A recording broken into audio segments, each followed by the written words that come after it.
मनोज जरांगे पाटील आमरण उपोषणावर ठाम. 30 मे पासून कडक उन्हात आमरण उपोषण करणार. उष्माघाताने जीव गेल्यास सरकार जबाबदार. मनोज जरांगे पाटलांचा इशारा. जरांगे पाटलांनी आंदोलनाची भूमिका सोडून द्यावी. राधाकृष्ण विखे पाटलांची मागणी. उद्या जरांगेंची भेट घेणार असल्याची दिली माहिती. कर्नाटकातील राजकारणात मोठी उलथापालथ. सिद्धरामय्या यांचा मुख्यमंत्रीपदाचा राजीनामा. डी.के. शिवकुमार कर्नाटकचे नवे मुख्यमंत्री होणार. सीएनजी दराची 100कडे वाटचाल. पुण्यात सीएनजी प्रति किलो 2.5 रुपयांनी महाग. नाशिकमध्येही सीएनजी महागला.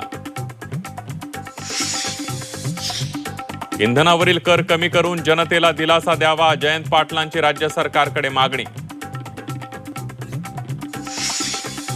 पुणे पिंपरी चिंचवडमधील स्कूल बसच्या भाड्यात वाढ. स्कूल बस ओनर्स असोसिएशनच्या बैठकीत निर्णय. 1 जून पासून भाडेवाढ लागू होणार.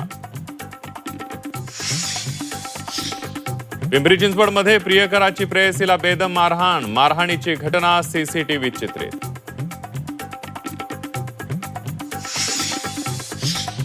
बीडच्या वडवणीला मान्सूनपूर्व पावसाचा तडाखा. वादळी वाऱ्यामुळे सोलर पंप पूर्णपणे उद्ध्वस्त. शेतकऱ्यांचं आर्थिक नुकसान.